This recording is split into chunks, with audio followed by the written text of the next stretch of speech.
All right, ladies and gentlemen, we're watching Sports Talk with BWatts, along with RobDaManMedia and Coach Dre.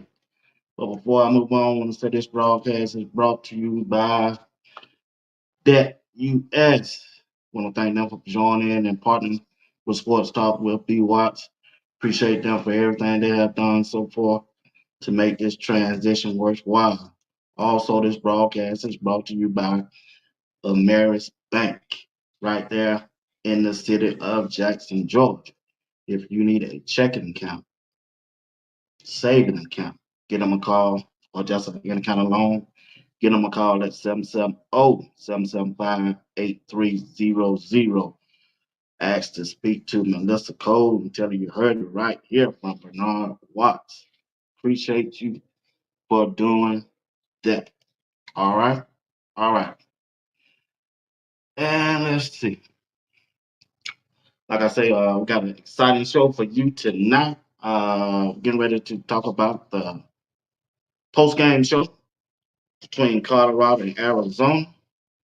We're going to talk about the offense, the defense, and the special teams, and we're going to move right along and go inside and talk about the upcoming game also between Colorado and Cincinnati. So y'all just sit back and relax, and I'm finna bring the guys up, and we finna do this thing.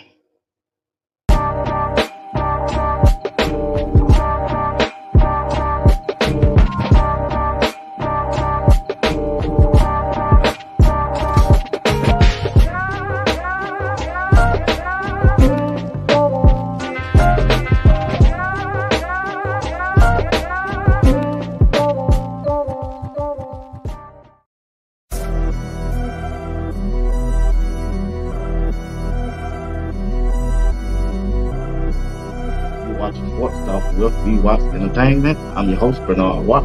Wizard.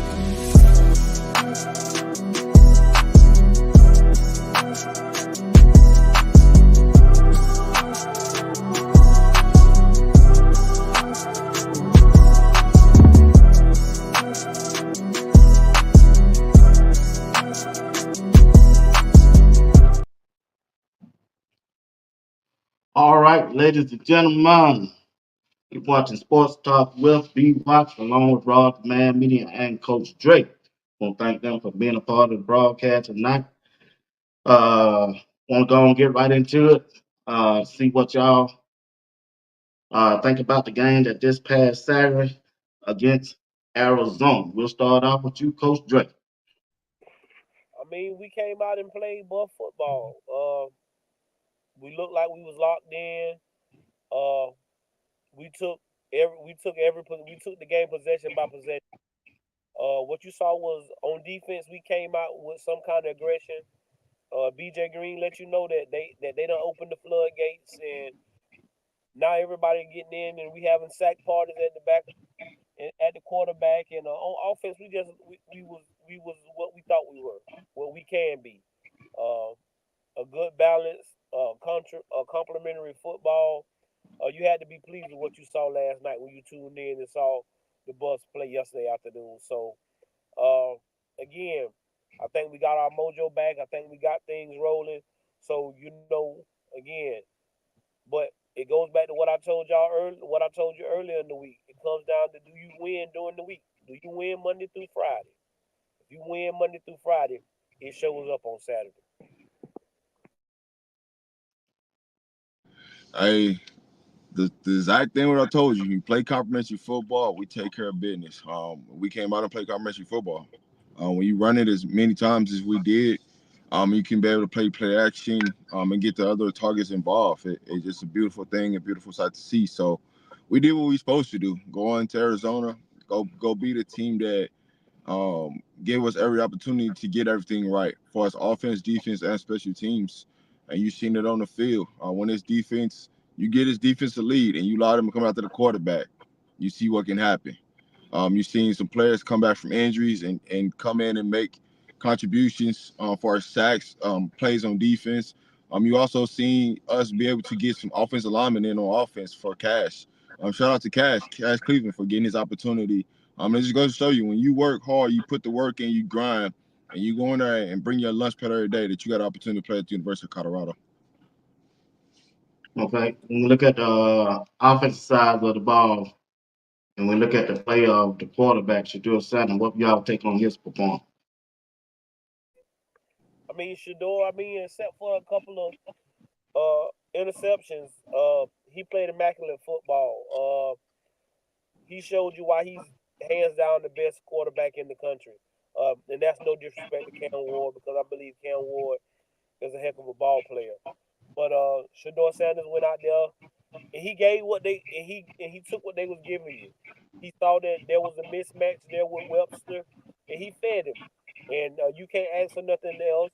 I think he got everybody involved. I think Horn called a pass, Shepard called a pass, Draylon called a pass. We tried to get the ball to 80.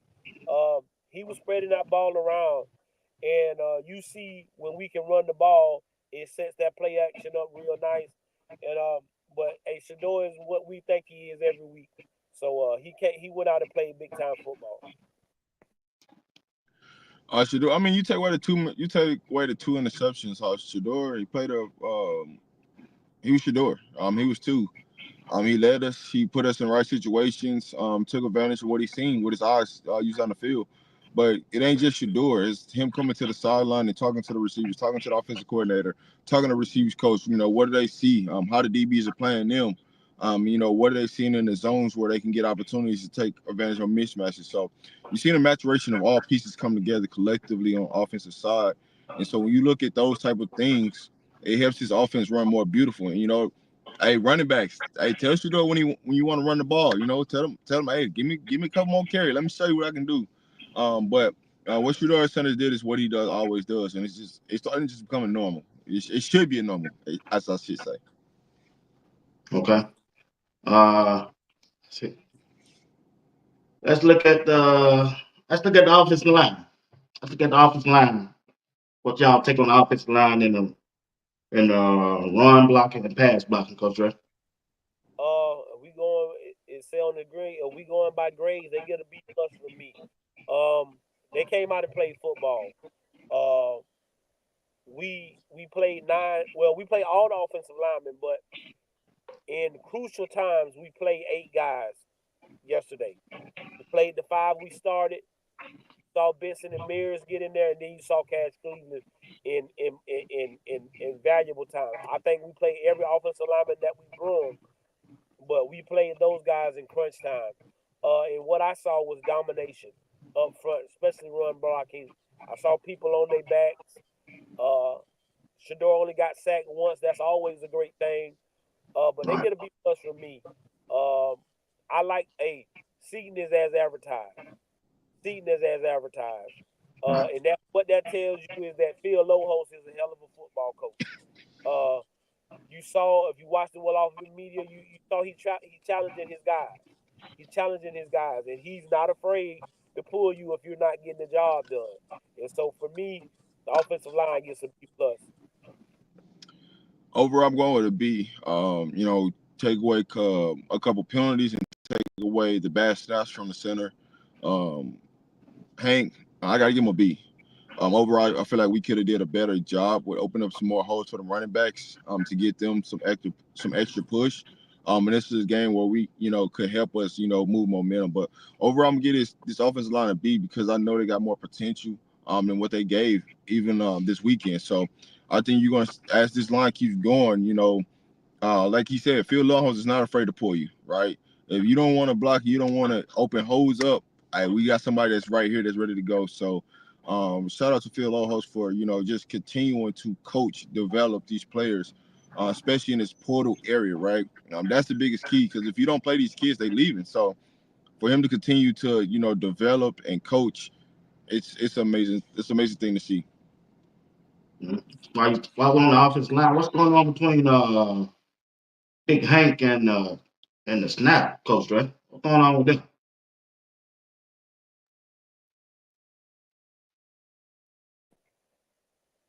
I think it was just some miscommunication. I think the noise maybe a little bit in the stadium and just not, it was a little lack of focus. I got to be honest. I thought it was just a little Yeah. lack of because you see Shador coming up to the line and he's talking. So it's also, this is the thing when you play away games. It's certain words.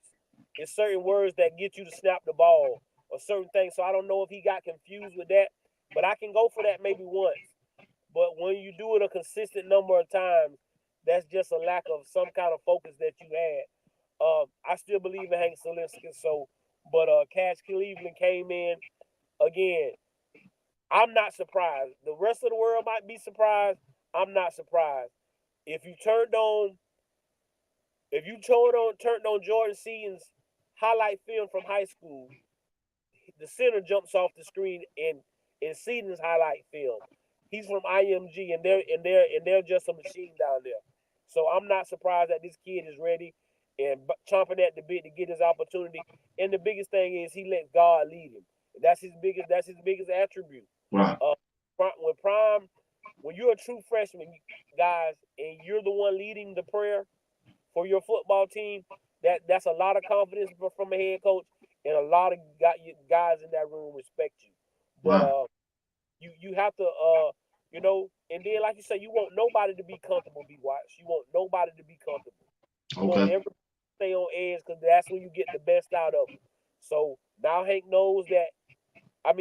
Now Hank knows that Cash can get it done, and so now you got to come back this week and regroup and make sure you can solidify your spot, or you know what will happen. Okay. All right, Rod. But when Cash came in, he didn't miss a beat. You were pointing out the man who blocked. He was doing all this, and he didn't skip a beat, bro. Hey, when Cash came in, the offensive line took a level up, and there's no disrespect to Hank. It's just Right. you could tell that he's controlling the line. He understands what's going on. He's watched film. He studied. He's prepared, and he was just ready for the test. And he got his spotlight. He got his opportunity. What Coach Prime say, I'm gonna give you the opportunity.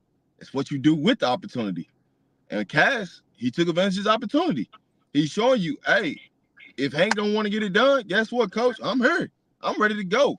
I'm gonna show you. I played at the big level in high school. I know what it Mm. looked like. So when I get here, this is icing on the cake, right? This was just basically a steal in the high school that we got as an offensive lineman that's gonna go under the radar because he wasn't highly ranked, and a lot of people forgot about that. He wasn't highly ranked.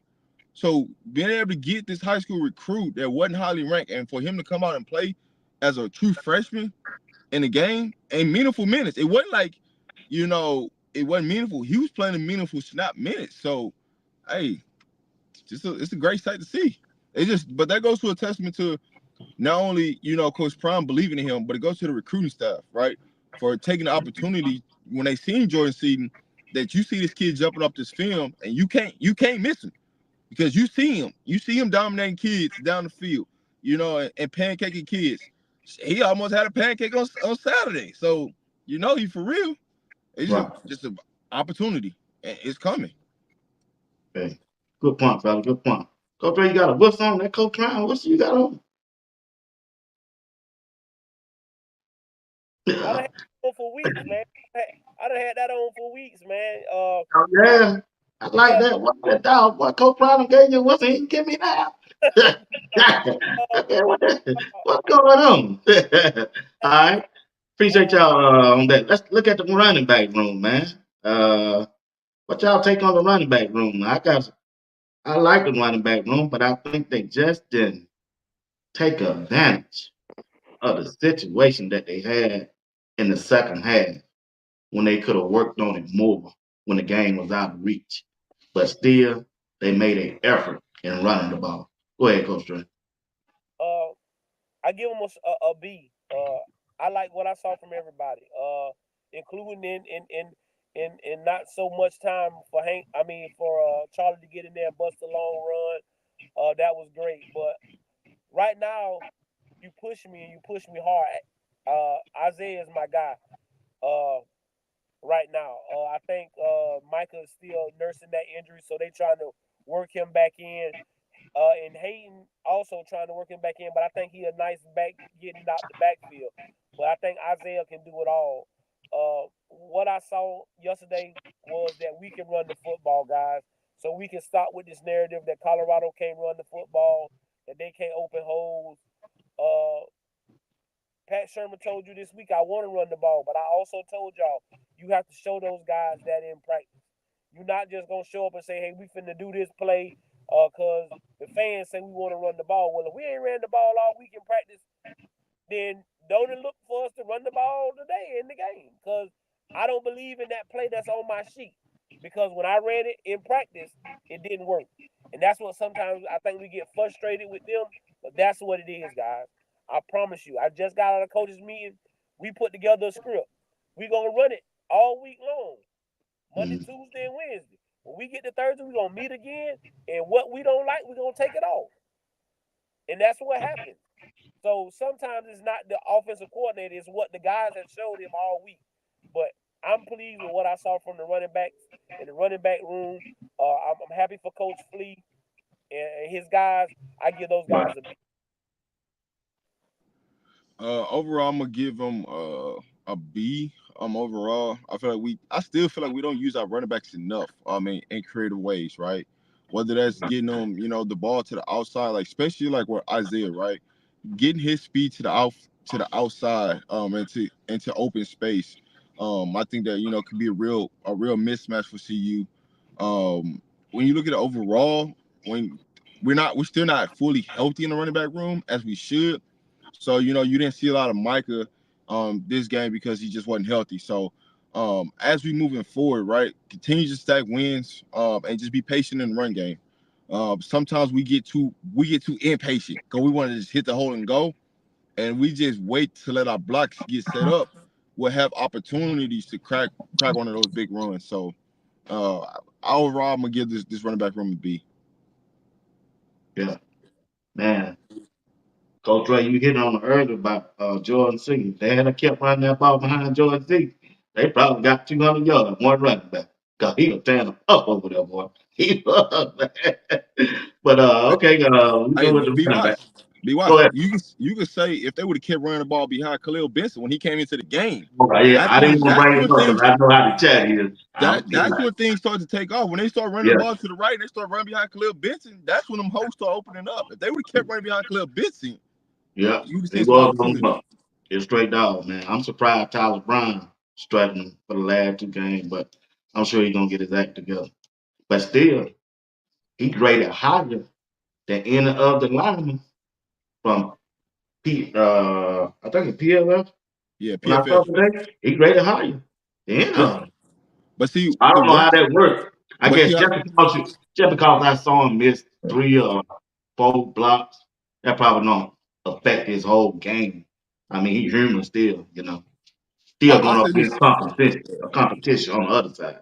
I'll say this, B Watts. It's about the design of the plays, right?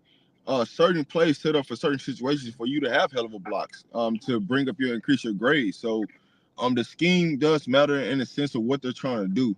So that plays a part. But I mean, at the end of the day, we got to open up holes and let the running backs do their job. That's it. Yeah, That's it. yeah. You're right. You're right. You're right. Let's see. All right, let's go to the wide receiver. Man, when you look at the wide receiver room, even though Travis ain't out there, the Jonte Wilson and Will, what that catch Will made over there on that sideline. That's an NFL catch, bro. I don't care what somebody else said. You don't catch NFL players making that catch like that. But that referee tried to take it from him. But I'm glad he got instant replay to show that. But LaJohntay Webster, he's that go-to man. He delivered. He's everything advertised to be coming into the season, and he delivered. What y'all think about the wide receiver room performance on yesterday? We get an A. You want to win, you put them Florida boys in. You know we ready to Oh, anytime, baby. But again, I told y'all we a little different, and that's no disrespect to nobody, but he knew his time was coming. He knew he just had to be patient, and that's what it all boils down to. When you a ball player in this transfer era, you gonna have to wait your turn. When you get a receiving room like that, it just might not be your day. Yesterday was LaJohntay's day in the slot. Once Shador hit him with that first long pass, I said, yeah, it's gonna be a long day for somebody, whoever's guarding 10. Okay, and then you get Will Shepherd to going. And then you got Draylon, he catching the ball. And so we just look good all the way around. But the biggest thing that I take away is the blocking that I saw from those guys. I'm a little different. Okay. Everybody's worried about the catching and the running of the routes. When you look at those guys, they run off the ball hard, even when we run it or we pass it. Sometimes you can look at receivers, and receivers will tell you what's going on. Because if it ain't a pass play, they not coming off the ball hard. They just lackadaisical out there. Our guys are blocking. They're excited for one another. We have a bunch of selfless young men in that room. It was next man up. And what you know is when Travis Hunter can go in at halftime and say, my dogs got this, I just put on my street clothes and come back out here and watch my boys finish this game up, you know you got supreme confidence in your guys. So that receiver room, they get an A. They get an A this week. Okay. Man, there ain't no doubt in my mind it's an A. But when I said from the beginning of the season, Will Shepherd, he's gonna be consistent.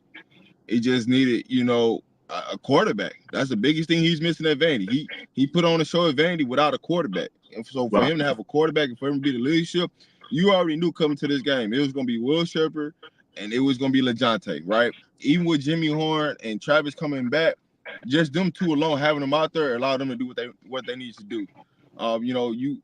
Jimmy was out there, but it was just kind of like, man, y'all just decoy. Y'all just running routes on the field just to keep us open, in a sense. But when you see, that you can go and you got number one receivers across the board, and it don't matter who gets off, and they all proud of each other, right? And then they bring along a true freshman in Draylon Miller to come in, and he's catching touchdowns. He got his first one of the season. Then you see Jordan O. Hey, you getting your opportunity. You getting your opportunity. Come on now. Come Yeah. on. You get Saw your that. opportunity. Right? And Shador come on the sideline. Somebody tell me, man, my ankle. Are you gonna go catch it or not?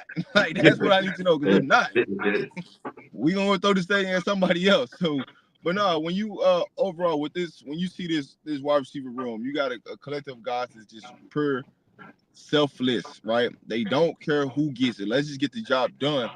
But they're not just doing it as receivers, as pass catchers. They actually run blocking, right?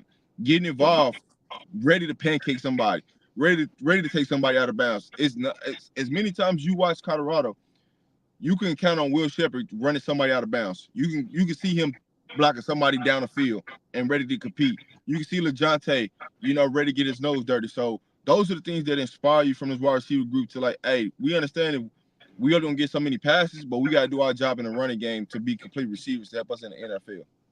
Right. That was impressive. I noticed that. I think Coach Drayton brought that up every week. Good point, Rod. Good point on that blocking for the wide receiver. Some credit they don't get. And hardly we don't give them credit because we don't look at them for doing that as part of their responsibility on the offensive side of the ball also. Coach Drayton, Phil Loho, Rod, Pat Sherman, talk to me. Phil Lohos is that guy. We need to go ahead and lock him up. We need to go ahead and offer him a contract today so we can make sure that he's not going nowhere. That guy's for real. Um, that man, that's a true freshman. And in a matter of months, he's turned him into a All-American. And I mean first team All-American. I don't know too many tackles better than Jordan Seaton right now. So that tells you about what Phil Loho is. Now, you don't put Cass Cleveland in the game and you can see what he can do. And then for what you saw from these guys, the cohesiveness, we need to get him a contract extension immediately. I think he's one of the best offensive line coaches in the country. I love the way he coaches. He no nonsense. He lets and he be honest with them. Hey guys, I'm on y'all heads because my boss man could prime on my head. And Right. so he wants the best. I want the best for everybody, but I got to put the best players out there that's gonna get it done. And I think he's found the formula. I know a lot of people are not fond of moving parts on the offensive line, but right now I have no problem with it. Sometimes it is for the best, because you got 8 guys that you count on right now. Mm-hmm. So if you out there and you ain't getting it done, or we need a spark, Because I agree with Rob. When you put Benson and Mears in there, that's when the holes started opening up a little bit more. That's because they hungry. You see what I'm saying? Now that Right. sideline, that for guys who start, who have already had college experience, standing over there on the sideline ain't where they want to be. Right. So when you put them in the game, they want to show that, hey, I need to be out here on the football field, and that's a hey guys, that's a great tool. That's a great tool for kids over there standing on the sideline. Hey, I want to be out there. So when you get your opportunity, again, everybody wants to be the man till it's time to be the man. So when your Right. number called, you got to be ready. And those guys answered the bell yesterday. But that's just a testament to Coach Lowe's, all those other coaches that help him in the offensive line room. The coach that came in from IMG, who is the from Big Greg, he's in there helping those guys and all of that kind It's of stuff. George. And then when you go against this is the biggest key, guys. When you go against the defensive line that they go against every day, you have no choice but to get better, or you're gonna get beat up every day. So, Hey, still, speaking of that, hey, why you think Seaton better? You going against BJ Green every day, and BJ Green coming. He's starting to click. and then you want Rob to answer the one about Pat Sherman, right? Yeah. Yeah. Hey, Rob. Hey, I'm gonna tell you this. Every time I see Pat Sherman at home games, the first thing he tell me, he say, "Are you ready for us to light the scoreboard up?" That's just the only question he had for me every time I see him. Are you ready for us to light the scoreboard up?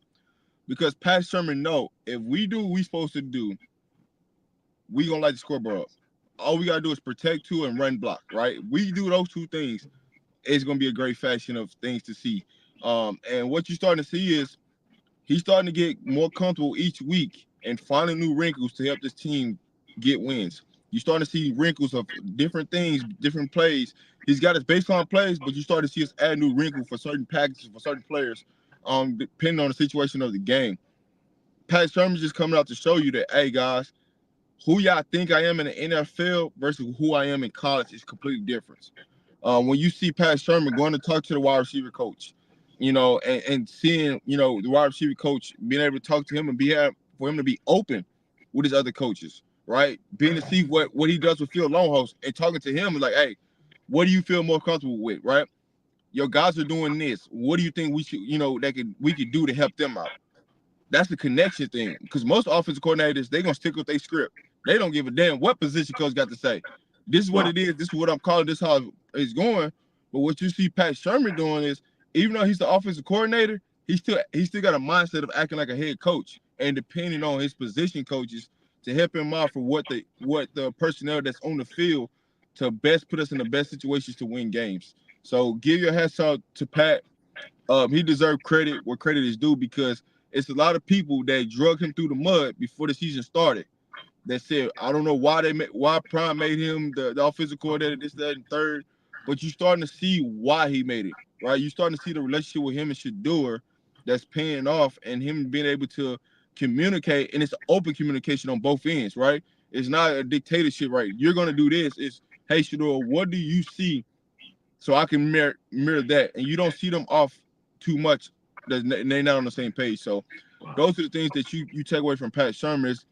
It's when you think about football, it's not always about X's and O's. It's about the intangibles, right? What do you see that's not normal, right? Do you pick up on those type of things? And now you get to see, okay, this is why this is clicking. This is why this is going, because the intangible things that Pat Shermer is doing that's helping these coaches be the best they can be.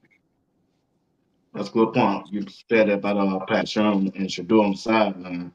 I was watching well off. He was showing the video that, man, they were drawing up a play between all of them right there on the sideline. Shador, wide receiver and everything. Went out there, executed, and got a touchdown. I said, dog. At first, I was saying, I don't know if that's good or bad against Pat Sherman, but just like you just broke it down, the But relationship but they be got, watched. the To be relationship honest they with you, to be honest with you, that happens every game. You just don't okay, know it because they don't show it. But they right. do that every game. Good point, man. Good point you brought up right there. All right, guys. Last two things on the offensive side, then we're gonna switch to the defensive side. Uh, Coach Dre. Oh, first of all, hey, get a shout out to all the former NFL players and Big George over there on LinkedIn for tuning in. Appreciate y'all over there. I see y'all. We're right at 115 over there. Appreciate y'all, Big George. Check this out. When we look at, we talked about the running back room, but they also got a running back coach, Fleet. Rob take Fleet.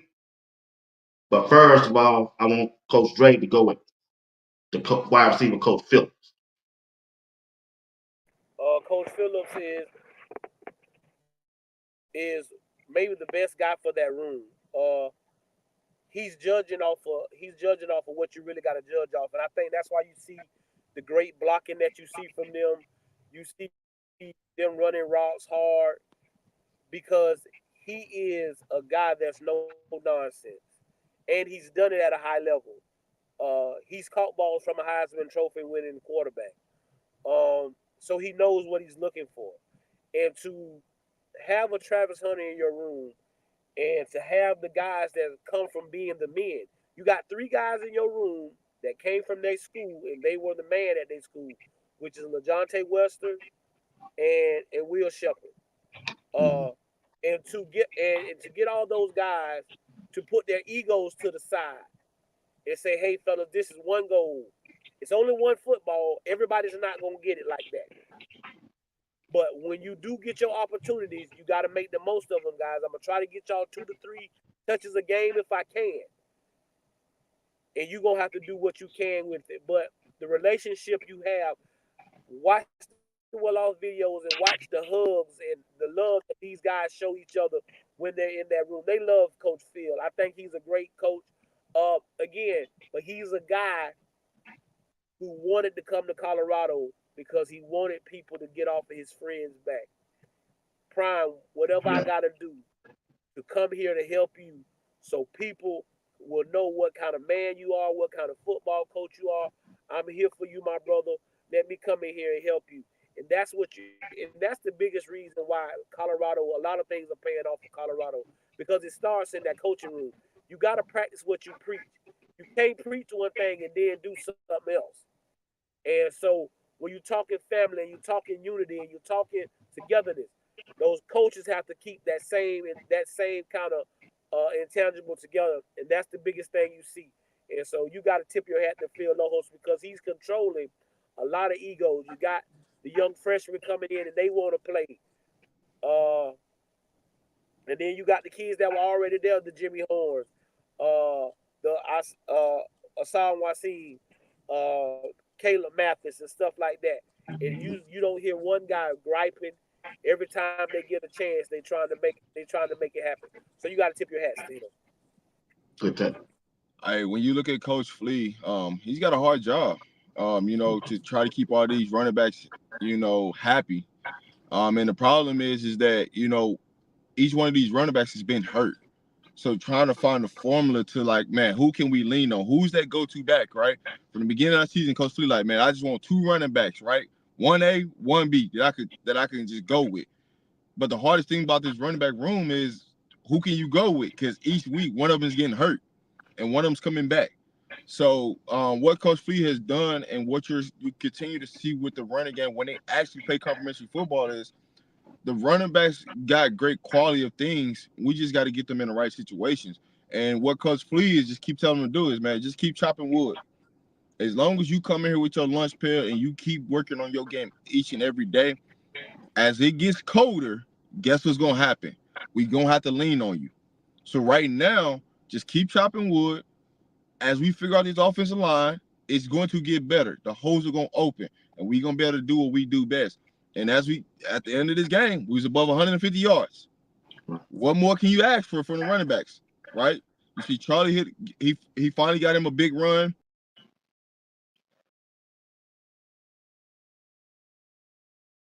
Rob, he come back. Without no accident, bro. Hold on. I don't know what happened. It just took me off. I'm not even touching my phone. But yeah, when you see what this running back room is doing, they're starting to get healthier, but they're starting to understand what they need. You didn't see that many breakdowns from the running back room when it came to pass blocking this game. You seen them pick it up. You see them get out of space. I just want the running backs just to get utilized more in the passing game, right? Give them a little check down, give them a draw, right? Something we haven't seen. Give them a draw. Let all them passers come up the field and run it back right underneath that, and get some yards and show them out, show their speed off. But what Coach Flea has done is just being a rock, the rock in his room. When Prime ain't around, he's the head coach, and continue just to keep the same message what Prime is teaching, right? What Prime wants out of there. So, hats off to Coach Flea, what he's doing in his room. And as y'all always say, man, it's Prime boy. But guess what? He's got a hard job to do, and his room is continue to get better and stack days every week. Appreciate y'all takes on the coaches. Now I don't have to go over to Instagram and read a message say we don't never say anything about the coaches. So I appreciate y'all for getting that insight on them and lifting them up. All right, guys, let's do something. Let's talk about this defense. Man, I'm telling you, anytime you take a defense on the road and play the way that Colorado defense played after the way they played a week before, man, it's a good thing. We're going to start on that defensive line. Talk to me about the defensive line. Man, when I saw Block Willie, the way he performed, they can say he's short all we want to, but boy, it took 3 dudes to move that dude, and they still couldn't move.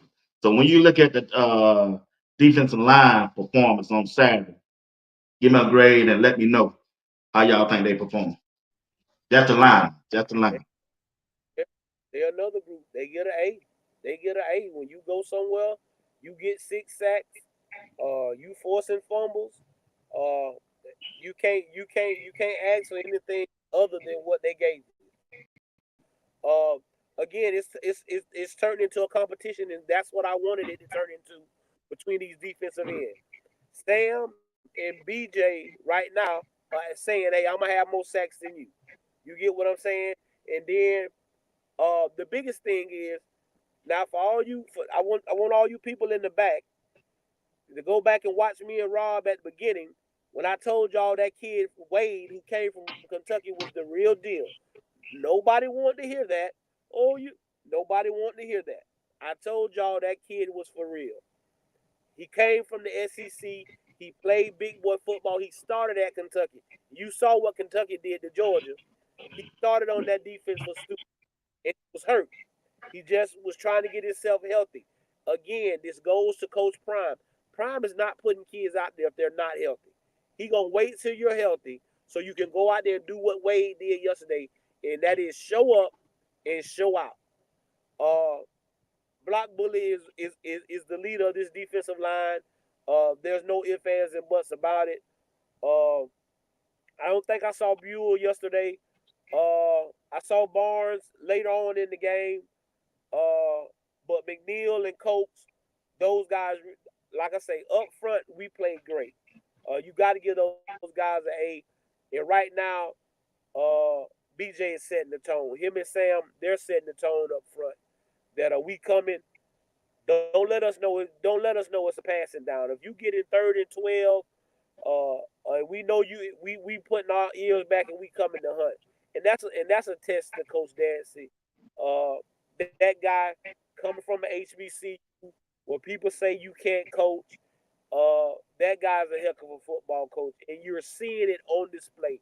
Because when BJ Green got there, I heard people say, "Oh, he's not that great. Oh, he's not going." I don't know why y'all making a big deal about it. Well, go make a big deal about it now. The same way you said he wasn't gonna be good. So for me, the defensive line gets an A. And it's an automatic A. I'm gonna tell any team out here, if you try to crash 2 offensive linemen down one more time against BJ Green, you're gonna get your running back hurt and the quarterback hurt. Yeah. That's the play that he keep making game in, game out. I don't know why y'all keep trying to run that play against BJ, but hey, keep doing your thing, man. What I say to this defensive line is we're getting healthier, and we're doing this, and we're getting healthier, right? We still got 2 more defensive linemen that's hurt right now that didn't even play in that game, and one of them is a real contributor in Hayes, Deion Hayes, that ain't even playing right now. Wow. So you get him back, this pass rush gets even more lethal. You you seen we went to one series where we just went to a speed package. We line Wade up at D tackle. We put Taj at the one end. We put BJ at the other end, and we had Alden Walker in the game. We just went per speed. Go get him. We can play however you want to play it. If you want to put speed on the field, we got it. If you want, the run stoppers, we got it. It's just all about us just staying focused. And it's understanding our assignment, right? Sometimes we get caught up if we trying to make that hero play instead of just doing our assignment, and it catches us. But for the most part, what our defensive line is showing you is we got depth, we are coming to work, and we ain't stopping until the job is complete.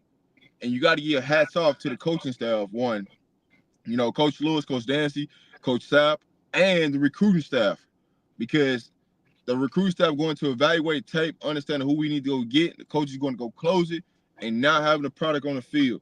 We couldn't say this last year about our D line. We couldn't say we had somebody that can go get it.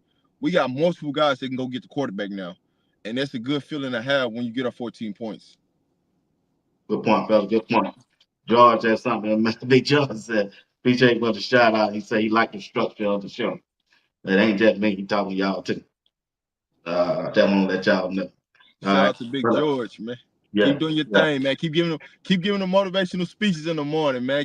Bring that leadership, because that's going a long way. And as you can see, it's overpowering this team, because this team is a player-led team, not a coach-led team. When it's player empowerment and it's player-led, it's a different season. And people forget about that. It's different because you don't have to coach certain things, because the players are gonna coach it and instill it. And if you don't want to follow it, guess what? You gone. So hey. Coach Ray, they got 7 sacks. 7. They putting that pressure on them, bro. I think Arizona only had 6 sacks against them in the whole season, but Colorado ended up putting up 7, bro. But there was some bloodhounds out there, man. The whole game. I know we don't talk about a couple of them, but continue to talk about this pass rush that Colorado put on Arizona this past Saturday. Like I say, I think they having a competition. I think they going to the sideline and like, hey, I got one. What you gonna do? What you seeing is guys buying into what the scheme is. I keep saying every week, alignment and assignment. If you line up right and you do your assignment, it takes you to where you want to be. And that comes from these defensive coaches getting together, putting in a scheme. You knew these guys wanted to throw the ball. You knew 11 was a good quarterback. You knew they had a pro receiver out there, so you knew you were going to get a chance to hunt. And when they got their chance, they went out there and hunted. And they got a couple of guys up front for Arizona that are pros. That they feel are good offensive linemen that are going to be pros. So to say that these guys didn't go out there and play against a great football team would be an understatement. So we just went out there and did our job. So it's about Coach Dancy. He's another guy. Hey, when Prime got this job, that was one of the first people he called to come go with him, because he saw that this guy had all the intangibles. He had everything he needed to be a great coach. So I had to set this guy up so he could go show the world what kind of coaching ability he had. But I'm so proud of BJ. BJ said some insightful stuff this week. He said I had to go look at myself. And it's adults that don't even do that. I had to go look at myself and tell myself, hey, I got to be me. I can't try to do anything else but be me. And he said ever since he's done that, ever since he's self-reflected on himself, he's become a better football player. He said that's what you're going to get every week. That's 2 weeks in a row we done got that, BJ Green. And I think we'll get that for the rest of the Okay. Hey, we had 7 sacks and we left money on the floor. I'm gonna be honest, we should have had double-digit sacks, easy. We started out the game, we could have closed 3 or 4 more sacks and had double-digit sacks. But overall, my grade is an A+ for the rushing pass rushing group. What we continue to do and stack up plays each and every week, we just hunting, right? We stop the run, and you give us opportunities to go pass rush, we getting home, and we completing it. So you getting the ball back to the offense, and that's one of the key things, right? Get us off on third down. What's gonna get us off is getting that pressure to the quarterback. But overall, my grade from the Arizona game is an A+. I feel like we still left some money on the floor that we could have really got some more sacks. But hey, 7 sacks, you got to take it. You got to love it. Right. Good take. Good take. Good take. All right, let's move and talk about the linebacker group. Here, Green, I'm telling you, man, that dude is a natural born. Yeah, I thought that running back when they were down on that goal line, I thought he was gonna score, but man, from out of nowhere, pack out. I said, God, even the announcer said, yeah, man, you see that? Here, Green put on that running back. Boy, what y'all think about? And the other thing I saw, well, I know I'm jumping the gun. Excuse me, y'all. I gotta jump on. I gotta say this. I was gonna let y'all. I was gonna kick it to y'all. But Robert Livingston, I'm just saying that, but don't y'all touch on because I got you lined up for him, Rob. Robert Livingston called a tremendous defensive game. He started out with 2 linebackers. He, he saw it. He kept trying some things. He said, "Coach from the Cincinnati, who's his coach from the Cincinnati? The black guy." You talking about Marvin Lewis? He said Marvin Lewis called him after the game last week, and he said, "Told me to switch that thing up, man." He said he switched it up, and how I know he switched it up, he took Bentley out, then he took Hill Green out. At one time, they ain't have no linebacker. They had 4 safety out there. Hearn Hey, Smith, they had Hearn Smith, they had Stoudemire, who were the other 2? BWatts. John Lowe and Cameron Simeon Tree. I said, that's the defense they should have ran against Arizona State. But anyway, but still, when you look at the linebacker group, how do y'all grade the linebacker group against Arizona? Uh, they get a B+ from me. Again, Nikhil Green is what you advertise. Uh, he didn't play his greatest ball game last week, and he'd probably be the first one to tell you that. But what I knew is what the kid, what when a kid show you what his character makeup is, believe you that kid is gonna come back. And same thing, I won't jump the gun, and we'll talk about it when we get to the safeties. But when you know that the kids have that kind of pedigree, you don't get worried about them. They had a bad game, and for him to bounce back and to play the way he played coming downhill. I seen him make a read step and see the boy go through the other hole and him redirect himself and get there quick enough to make the tackle. Uh, Bentley on the blitzes, he's still probably our best blitzing linebacker. He's getting the job done. I think I seen a little Webster yesterday as well. Uh, I just like the way those guys are playing. I like the way everybody on defense responded when they have been leading this team, and then people start turning their backs on them when they had a bad showing. I love the way these young men responded, and this is the key. You said it just a minute ago, B. Watt. Robert Livingston can pick up his telephone, and I can call Marvin Lewis. And for y'all that don't know, Marvin Lewis, coach that was the defensive coordinator for the Ravens team, that was Right. was all they was averaging was 10 points a game, and they won the Super Bowl. So he has that kind of pedigree of guys that he can call and say, "Hey, coach, watch this game. Come back and give me your feedback and tell me what I need to do and what I can change and what I can do." And that's what some of us need to do in life when something is wrong. Go talk to the elders. Go talk to the people that's been here a little longer that maybe have walked in your shoes and let them help you. And Robert Livingston wasn't big enough just because people been patting him on the back that when they stopped patting him on the back, he went and got him some help from some of those guys that's been helping him that he's been loyal to. But for me, those linebackers gonna be. I like the way they responded from last week. Good take. The linebackers get a B, but if anybody been watching us this week, I said we was gonna put 6 DBs out there on the field, and we was gonna leave Hill Green out there.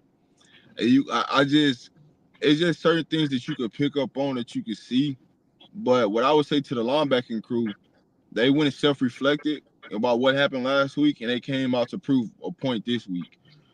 We left some money on the floor though. Don't get me wrong. The linebackers left a little bit of money on the floor this game, but the play got better. As you know, the play got better. Hill Green, he put his foot on the ground, and all you can hear is the commentators every time that linebackers hit somebody, they like, dang, we can hear it up here. That's how loud them boys was hitting every time they made a play. So you knew, hey, once we got on 14, what's the point of playing linebacker? Because they ain't running the ball. So we already knew that. So it helped us put us in a better situation. But you did see Hill Green be out there on passing downs. You did see him out there in coverage. Well, one time we made a sack, and you know Hill Green was going out to the check down to the running back. If that running back would have caught that ball, you had another hit on ESPN. I promise you, because he was trying to take that boy's head off. Yeah. When he hit you, boy, you can hear it, boy. Steve Wooden brought something to my attention about 3 weeks ago. Said when he hit you, boy, you see the metal tent going up on the other side, boy. Them blue tent, Yeah. he going up, boy. He right. I saw that the last 3 weeks. I said, Hey, dog, bro. hey, That be his man. if Hill Green gets to line you up just Yeah, like this, it's hey. yeah. Yeah, he be able to line up. And another thing what I like about the defense, they didn't have so many missed tackles. I think I heard the announcers say the last game they had about 25 missed tackles. Arm The tackles. last game they didn't have a 4 missed tackles. So that's a difference right there in the defensive side of the ball. You see they took their craft serious this week. And that was a good thing. That's a good thing. That's a good thing. Hey, let's talk about let's see. Let's move to the defensive back. My main man, Colton Hood. I'm telling y'all. I'm telling you right now, like I've been saying, he's the best lockdown corner on the team. He better than Travis when he come up 101. He better than DJ McKinney, and he better than Preston Hard. Now Preston Hard is better in the slot, but for his 1-on-1, you ain't gonna catch that ball on Colton Hood. He will get a 15-yard penalty if he have to. And the way that I like when he would guard Mac Miller on that sideline, he was step for step with him. When he stopped and broke, he stopped and broke with him and picked it off. He just good at that cornerback, bro. He good. And Shiloh, he came back. I like how they dialed up the first play to get his confidence up, to get that sack. That was a good move by the coaching staff. Go ahead, Coach Ray and Rob. I mean, they get an A. You got when you get a guy to come in here who arguably is going to be the first receiver taken off the draft board besides Travis Hunter, who's a two-way star, and you hold him to I think 2 catches, something like that. You had a day. Your safety's coming down making hits, and Shiloh Sanders again. His character. I don't know why people. I just don't understand people. This kid has showed you since his South Carolina days that he is that guy. And Prime told you, I never worry about Shiloh. I know what kind of kid he is. I know what he's doing. He another kid. He went and found himself this week, and he came back out and he played hard. Uh, we got maybe the best secondary in the country. With those 4 guys at cornerback. There's nobody that I would want out there guarding top receivers besides Colton Hood and Travis Hunter and DJ McKinney. Those guys came to play. Again, when Superman can go in at halftime and say, "Hey, I can take my cape off, I can take my shoulder pads off. These guys don't need me today," and that's a key sign for for future references for Colorado. If they just went out there and beat a team without Travis Hunter, and they didn't just beat them, they dominated them, and that's a selfless act to say, hey, coach, I can just take my stuff off. Y'all, these guys don't even need me today. They out there playing hard. I believe in these guys, and we've been playing great football. So those guys get an A for me. No ifs, ands, and buts about the way they played this weekend. You know, there's a guy from Arizona receiving corps that I'm still looking for. You know, the guy that said it was personal. Still looking for that guy. He used to play for the Buffaloes. Lamonius Craig, number 5, right? He had 0 catches, right? That just go to show you, you know, when we lock in and do what we supposed to do, we get shut down any receiving corps. When we unfocus, it could be a different story. but also this team was more focused because they was ready to pick up their brother that everybody, talked about all week. They went out there to pick up their brother. And if you don't know who that brother is, Shiloh, he tried to decapitate the quarterback on the first play of the drive. Oh yeah, he did. He did. He tried to. But when you look at it, when you come out and you start talking, you start running your mouth, and you say it's personal as a wide receiver, you would have forgotten he was out there because he said it was personal. He told us it was personal that he was finna go do his thing against you. You got off in the spring game, but when it all came down to it's a real game, you see what our DBs do. You did all the chirping. We just sat back. All right, we gonna come out. We gonna see what you about. But Lamonis Craig, you had 0 catches, man. You came out there and chirped and chirped and chirped. But that's what happens. But to all said and done, when you can go out and see what this defensive back room does, give your hats out to Coach Mathis, give your hats out to Robert Livingston, because they controlling that whole back end. That's real. That's who the real truth goes into, right? Putting the game plan together, understanding the assignment, and we just going out there and doing our thing. And as you got to the point, Robert Livingston said, "Hey, listen, we ain't even gonna check no more. This is exactly what we gonna do, and they gonna have to beat us doing what we do." And the results just paid off. Yeah, y'all good point on that. Like I say, I was gonna do a show with Hood, but Colin beat me too. He gonna do one on Jeff's Hood tomorrow. Me and we're talking back and forth on Instagram, but he gonna highlight Hood tomorrow on his show. So I'm gonna fall back and let him have it. But But hey, BWatts, listen, we've been highlighting him all season. This ain't nothing new to yeah, I us. know. I We've just been want to highlighting give him him a all show by season. himself. This dude a show by himself, bro. He just a show by himself, bro. So look, I gotta do this. I'm what we at? About an hour. I hope y'all got about 20 more minutes. Y'all got 20 minutes. Uh this I gotta do it, y'all. I gotta do it. I got to. All right. Rob, I want you to take now both of y'all go ahead. Give me something on Livingston. Livingston so far. Both of y'all. He's hands down the best defensive coordinator in the country. Uh, and why would and you say, well, Coach Dre, why can you say that when you see what Georgia doing and all these? Because he's a no name. All these other guys have been here. They've done this. Coach Prime went out and got a no name. You people bashed him. Oh, he went and got somebody. He ain't never called no defense. He don't know what he doing. Y'all gonna be worse than last year. Oh, y'all lost Kelly. He was a great defensive coordinator, and that's not a knock on Kelly because I love Coach Kelly. But Robert Livingston has came in here and showed you that I can build me a defense around the young men that I got. And again, guys, he did this with not one coach that he knew before he got to the University of Colorado. All of these coaches were on this coaching staff and already ready to go before Robert Livingston was hired. And he came in here and he took a room over and he said, hey, man, I'm not here to be a dictator. I'm here. I'm open to everyone's ideas, and let's build a defense around these young men. And it goes to what I told y'all. Everybody wants to be a chief. Nobody wants to be an Indian.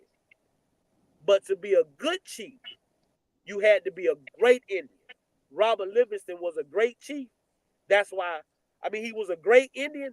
That's why he's a hell of a chief. You understand me? That's the reason.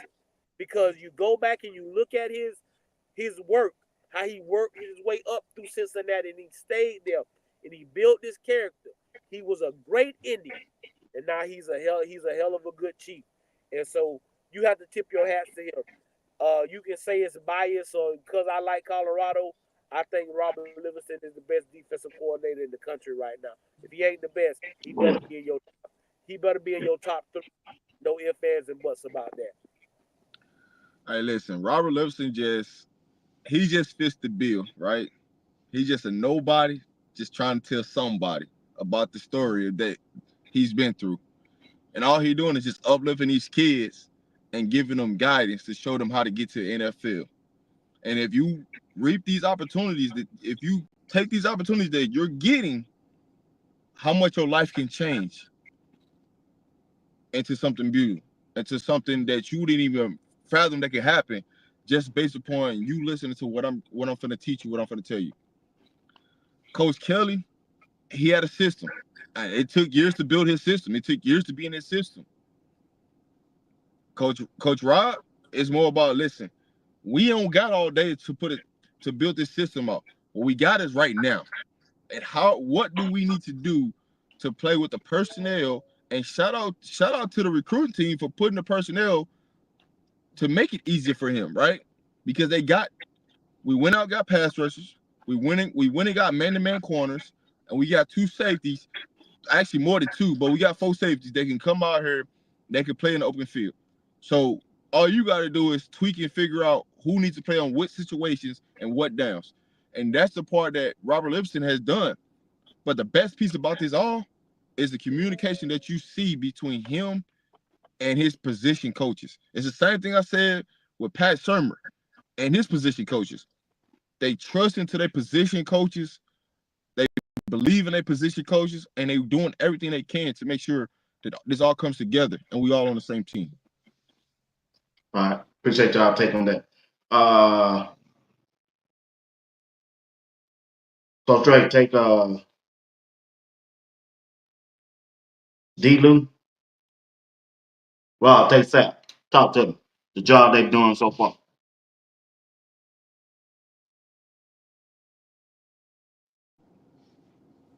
Coach, are you Coach there? Drake.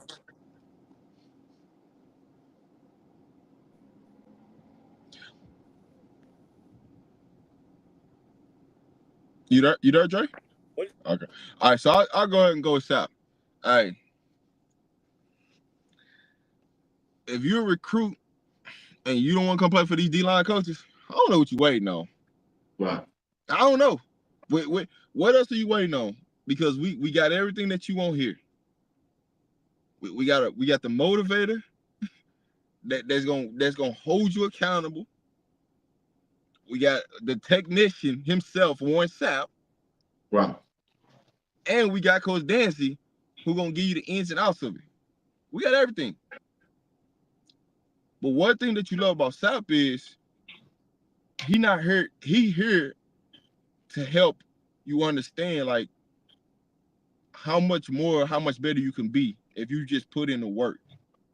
And the work starts at practice. It don't start in the game. And as you continue to see with this interior line, is that they're getting better and better at practice. Their practice habits are getting better. They're getting in game shape. And you're starting to see the results. And you're starting to see what Sapp is doing and how he's teaching the one technique. And for people that don't know what the one technique, right?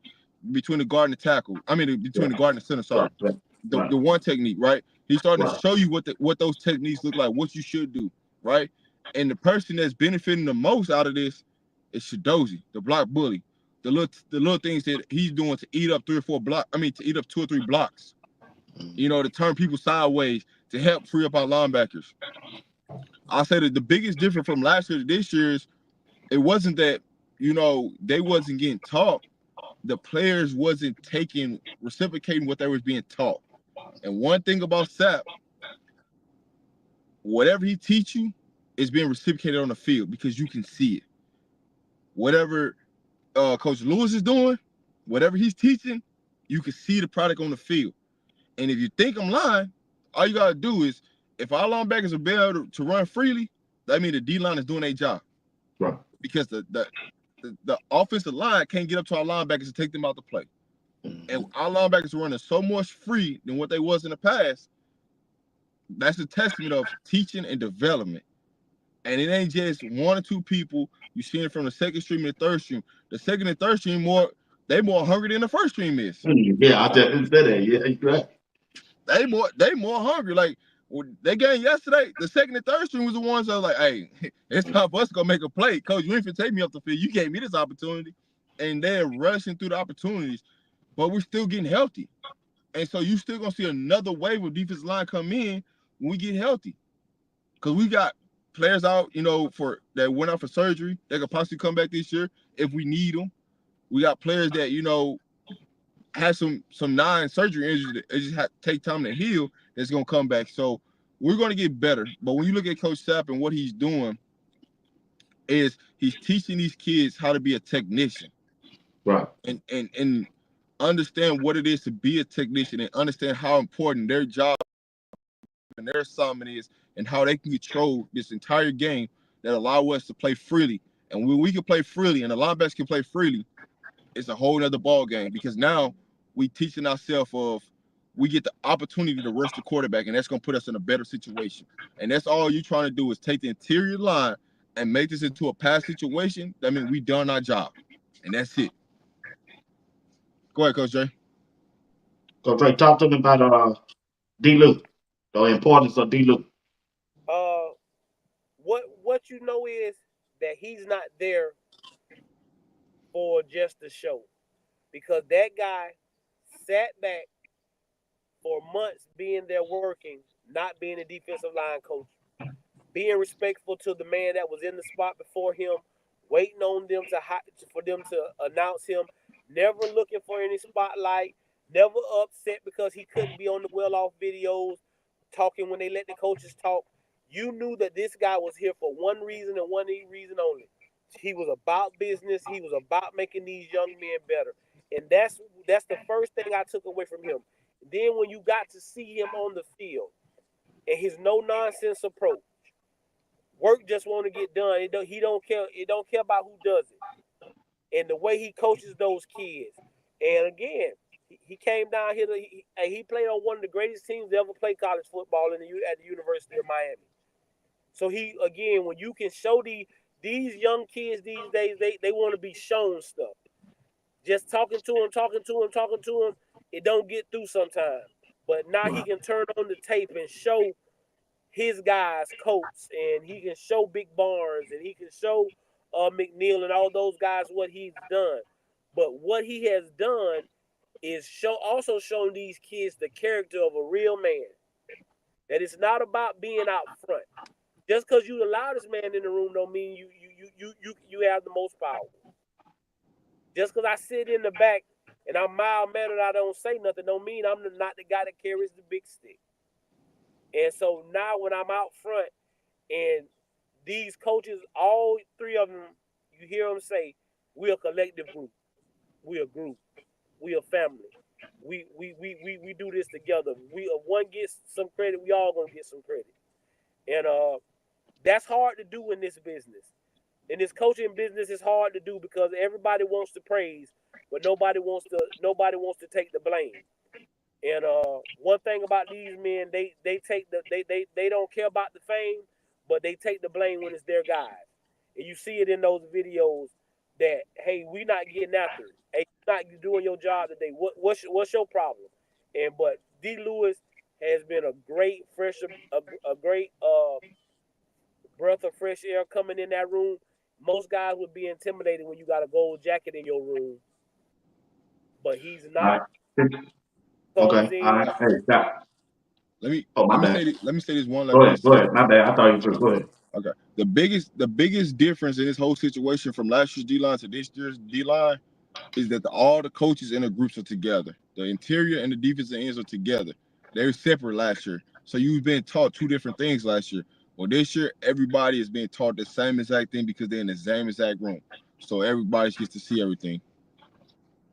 All right. Hey, give me 1 minute apiece on these two, and then we're gonna switch over to the upcoming game. Talk to me about Coach Hart, Coach Dre, Rob, Coach Prime. Coach Hart's my guy. No ifs, ands, and buts about it. Anybody that knows me knows Coach Hart's my guy. They downplay this guy so much, like this guy can't coach, and he's just there because he's prime friend, and this, that, and the third. But let me ask you something. If you went to the top of the mountain, why wouldn't you want to take your friends with you if they can do the job? Who else you gonna trust? Who else you gonna believe in? If Prime can't believe in him, who else gonna hire him? Anybody ever thought about that? No, y'all just thought, oh, he's just here, and because the linebackers didn't play as y'all thought they should play last year, it was his fault.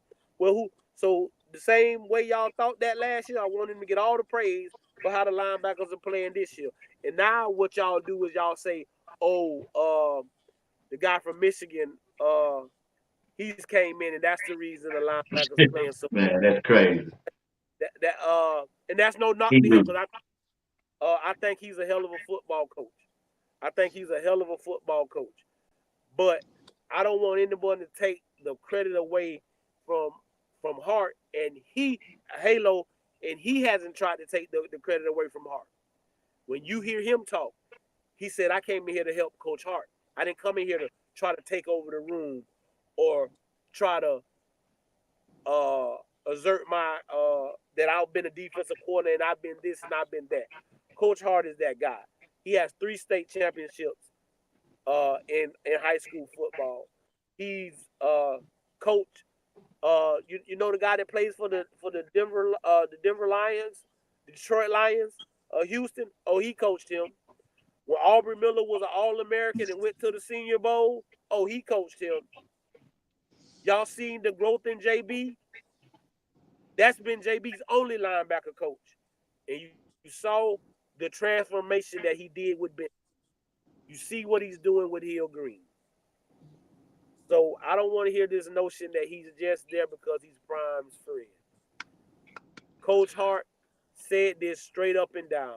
I'm going to be a head coach one day because this man believes in me.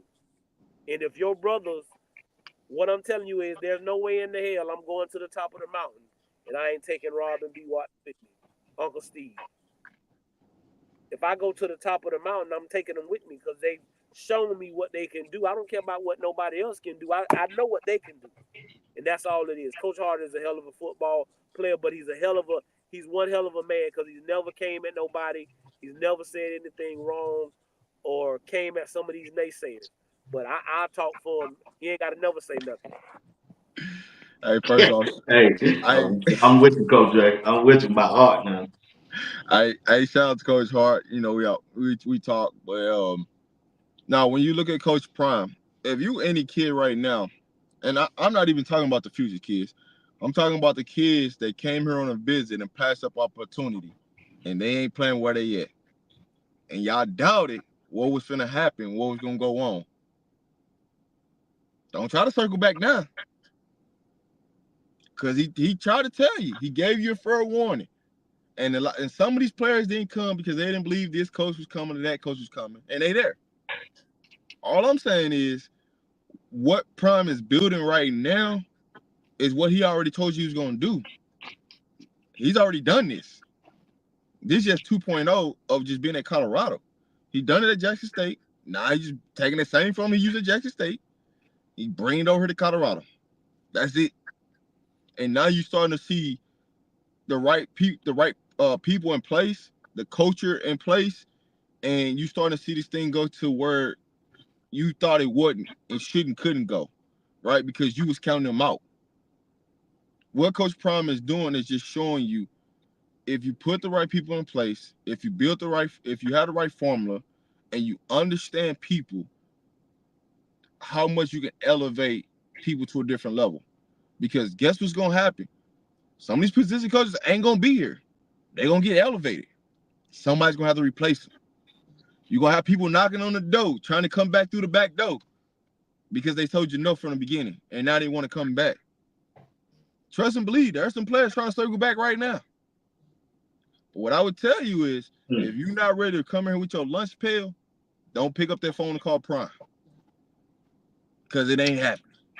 But the job Coach Prime has done right now to build this program, and not just we just building a program, but just think about all the extra things that Prime has built, right? He's pretty much almost built three media outlets, just 3 media outlets. When you look at his own son, well off. When you look at Darius and Reach the People, when you look at Uncle Neely in the pregame show, he's showing you that he can win on the field and he can win off the field, and he can build things and build layers. Because now, when I'm telling you that he's building 3 media teams, all those people are getting to have people underneath them to build them a team. And it just goes to show you, when you do things and you be right to the right people and you be kind to people, these are the things that can happen. Hey, good takes on coaches, man. I appreciate y'all for helping me get through that, man. I ain't got to go there and hear that noise. But hey, it ain't no noise, but we're doing it the right way. And I appreciate y'all for insisting on that. All right, guys. Hey, we're getting ready for our next home game, man. For some reason, I like Colorado on the road. I don't like them in Boulder for some reason. Cause the wind just ain't there, man. So I don't know if the referee. Did y'all notice the referee was calling penalties in our favor doing this game? And I was telling we was in the chat, all of us in the chat, right? The people that was in the chat, and they asked that question. I said, yeah, you gotta look at what color out there. Them black guys help to cook Brian out. They were throwing that flag, but when they get the bowl, they gonna be different. But check this out. My bad sponsor. I'm sorry. I ain't playing. I'm just saying. But check this out. When we get ready to go back to bowling, Rob, you been out there. Is it really a home field advantage for them? I mean, like the biggest difference is majority of our road games have been during the day, and every home game we've had has been at nighttime. That's the biggest difference. Like it's just a night and day difference. But I don't. It truly is a home field advantage. I would say the last home game, it wasn't you. It just something was just off like the entire day. But I think that feeling comes back. I think the right crowd will be there this next home game, because there are gonna be a lot of people in the building for the Cincinnati game. There's gonna be a lot of people for the Cincinnati game, as far as recruits, recruits, far as celebrities, they're gonna be in Boulder, because the key thing about this game is Peggy, right? Getting there to the 6th win, we qualify for a bowl game, right? So this game gonna mean a lot more, and you're gonna see they're gonna amp it up a level this week at practice, because they know what's on the line this week. And all you want to do is continue to win. You win this weekend, guess what? You're going to probably be ranked after this weekend. So a lot of things are going to play into this part of this weekend. And on top of that, the biggest thing that I feel that the difference is, though, is that a lot of the home games have been on ESPN, and the away games have been on other stations. And so College Game Day ain't been a Boulder. Normally, College Game Day has come to wherever Prime is at. They haven't been to Colorado this year. It's just something's going off.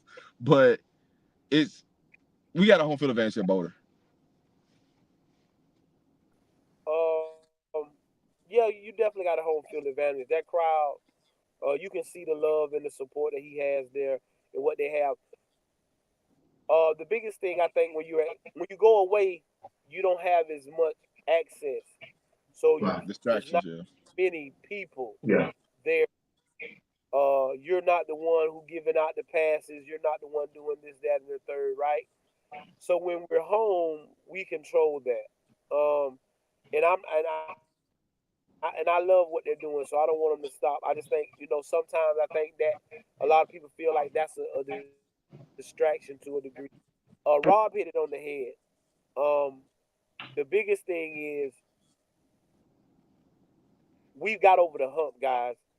The hump was that we went 4-2. That was the talk all week. 4-2. You were 4-2 last year. Could you get to be better? We're locked in, and like Rob said, this Peggy situation is gonna have these kids a little more amped up. You're gonna have some big time guys in the building as recruits. I'm not talking about no stars. I'm talking about the future stars of University of Colorado. Uh, but yeah, we definitely have a home field advantage. But again, like I told them last week, block the noise out. It's time to go back to work. It's time to So block the we noise out. okay. Go ahead, Papa. No, go ahead. Go ahead, B. All right. When we look at Colorado situation, right, in the Big 12, Coach Ray and Rob, what are they past? I know you're saying the bowl game. I know that they go that one, that they first go. You got to win 6 games, get to a bowl game. But what are they past to win in the Big 12 right now? Because, like I said, I'm looking at BYU. Some of these teams they get ready to play. I just don't think they're gonna beat them. You look at Kansas State. I don't. Well, they got to win or lose. I don't see them losing either, but Iowa State might lose their last game to them. So what they are in front of them right now. So what are the realistic chances Colorado winning the Big 12? Just continue to win. It's a chance. All we can do, yeah, all we can do is control what we can control. All we can do is show up every Saturday and be 1-0 on Sunday. That's all we can do. We have 2 losses. Any given Saturday. Who thought Baylor was gonna go up there and put up the kind of points they put up this week? I want to go down there to Orlando and do something to Gus Malzahn because he had Iowa State beat last night, right? BYU, I thought they was invincible till this week. They showed a lot of things that they can be beat on any given Saturday. So all Colorado got to do is control what they can control, which is being 1-0 every week, being the best form of them every week. Like you say, you set a goal, you reach that goal, and it sets up other things. So our first goal was to get Miss Peggy to a bowl game. We can knock that goal out this week and also put ourselves in position for the Big 12, right? Right. You get a now we know we got to do something a little different from whatever we did the last off week, and then you come back out and get ready to go. So we just control what we can control, and what we can control is ourselves. We can't control no other football team or whatever else is going on in college football. All University of Colorado can do is control the University of Colorado. Be 1-0 every week for the rest of the year. Everything else will take care of itself. As the pressure's gonna mount for somebody in the Big 12, right? We only got one loss in the Big 12. All we gotta do is just win. So that's gonna put pressure, right? That you're hoping that BYU, you're hoping that Iowa State and Kansas State don't lose a game. If Kansas State loses a game, we automatically overjump them. Now, BYU or Iowa State loses a game, guess what? We're neck and neck, and depends on who they lose to. Because if we beat that team that they lose to, we overjump them. We're in the Big 12 championship game. Right. So there's so much to play out, and that's why I said no team's gonna go undefeated because the discipline, the focus, some fluky play happening. Like BYU should have lost last weekend. That's just truth, honest. They should have lost last weekend. Right. It was, but the ball just bounced their way. They end up with the win. All you gotta do is tackle, right? It's just a matter of styles makes fights, right? Some matchups don't align with us, may align with them. And so nobody's gonna be invisible in this Big 12. We just gotta win. We just gotta control our situation. And as long as we control our situation and win, it's more pressure on them. Because guess what? Each victory that we get puts more pressure on the people that's above us. And it's liable for more for pressure to bust pipes. And somebody pipe gonna bust because we put pressure on them because we're winning. And that's what they don't want, right? Because guess what? We're gonna get down to a week where the Big 12 gonna have to make a decision. How much money do you want to make for this Big 12 championship game? You got a good point there, bro. You got a good point right there.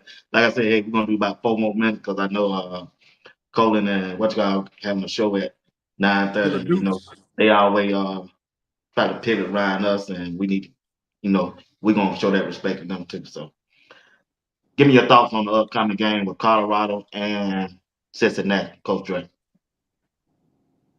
We just got to come out and play like we played this week, a little better, get better each week. But it's gonna always start with we got to win tomorrow. We got to start winning tomorrow.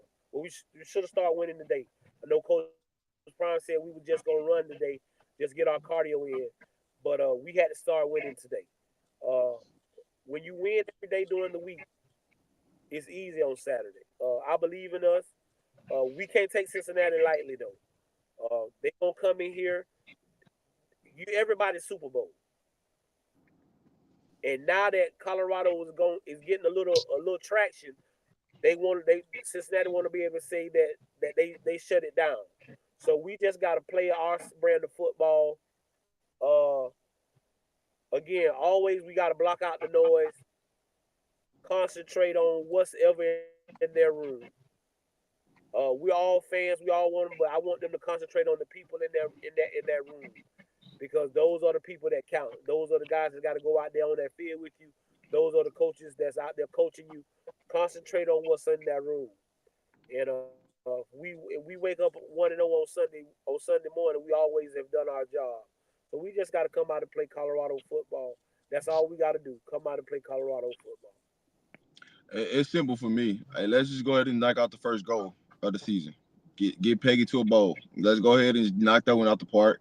It's not going to be an easy task, right? This Cincinnati team is coming on a hot streak right now. So, we got to go. We at home, we got to take care of business. And that is just simple. But I do believe that Prime is going to do something different this week than he's done in past weeks at home to change something up to get our juices flowing and ready to go. But when you look at what we can do against Cincinnati, is just take care of business and let's complete goal number one, and let's get Peggy to a bowl. All right, good take, guys. Hey, man, we want to thank everybody who participated in the chat tonight, and everybody who watched it live, and everybody who's going to come back and watch the replay on RobDaManMedia and also Sports Talk will be what platform. And we appreciate each and every one of you. Want to thank the sponsors tonight for being there, doing what they do. Appreciate y'all. And want to thank everybody over there on the LinkedIn page for tuning in tonight also. Appreciate each one of y'all for doing that. And also, don't forget on this Wednesday, me and Coach Dre will be going one-on-one. I hope y'all tune back into that. That's Wednesday at 8 p.m. Eastern Time. We'll be here for 1 hour doing what we do. And hope y'all tune in. Right now, we're going to get ready to end the show. Like I say, it was a good show. Got a lot of comments from different people over there on LinkedIn, so they like the structure. Like I said, I appreciate y'all for doing what y'all do. Y'all always are classic guys, and y'all one of the best that I deal with. And I'm grateful for that. And also, I just want to let y'all know I talked with the lady that do the T-shirt for me. She said she's gonna give me a little gift. And I said, make sure I got enough gift in that gift to spread to my guys and stuff. And so whatever she sent me, I appreciate it, and I'm gonna share it with y'all, whatever she sent me. So just to let you know how much I appreciate each one of y'all who take care of Sports Talk with BWatts. All right, let's go around the horn and end this thing.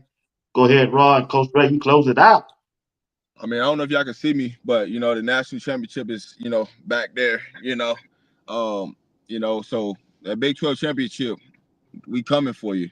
That's gonna be the next go after we get this next victory. But thank y'all for tuning in, for supporting us. Make sure y'all like, share, subscribe on both channels. Because we know y'all could be doing anything else tonight, but y'all tuned in with us. So we just appreciate y'all from the bottom of my heart, from the bottom of Coach Dre, BWatts. We appreciate y'all. Thank y'all for the love. We appreciate everybody for coming in and tuning in and watching us. Just some brothers that love each other and just always gonna support each other and do what's best for us. And put this CU Buff content in a positive light anytime we get a chance. We getting ready to get off. I want y'all to go check out our brother Colin. He gonna be on with Scoop right now at 9:30. So y'all go check them out. And man, as I always tell y'all, if I send no ships out, no ships will come in. And if there's no contest, nobody can win. Games can be won if they haven't been played, and prayers can be answered if they haven't been prayed. I am your man, Coach Drake. That is my brother BWatts.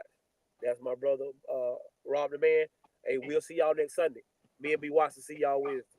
Love y'all. Appreciate y'all. Appreciate it, guys. Y'all have a good one, Rob. Coach Ray.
the fire. Let's go up front. We need y'all. Let's go. Hey, we talked about it in Nebraska. You don't want me the little brother no more. You want to show all these motherfuckers what we're about. All right, let's go 3 and out right here. We'll score again, and we'll be down the rest of the night. This is where you show them who you are. Here we go. Oh, shit. Yeah. Let's go. I just want to tell everybody, you know, we get a lot of flack about me being in the portal and all right now. We've got 3 freshmen on offense that's contributing. We got Jordan Seaton, Michael Welch, and Draylon Miller. So don't let anybody out there tell you we're not recruiting high school players. We're recruiting elite high school players to come here because we're looking for guys that can play immediately. We're not looking for guys to come here in red shirt and sit on the bench and play. We're looking for guys to come here and play now. Because we got 3 days to get the run game right, and we're going to do it at all costs. We can't win a game the way we need to win a game until we get out of our own way and run the damn ball. Look. So lineman, you got to move your feet and use your hands.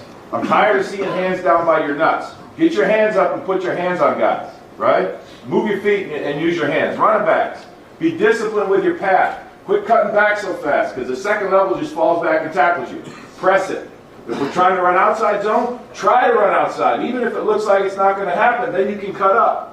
And then quarterbacks, we've got to do a better job of carrying out our fakes. That all contains it. Running back, our receivers, keep pressing on the perimeter. Keep blocking your guys. Just hit somebody and knock them back. All right? Because once we start doing that, we can throw the ball all over the yard. Right? But we got to make yards on the run to help make the rest of that stuff go. So it's less.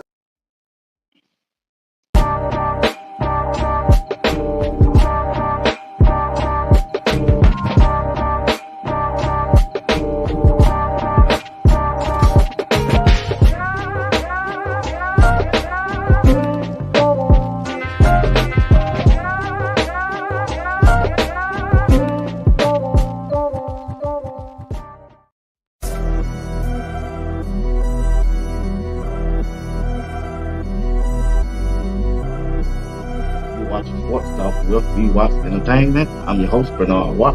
Whistle.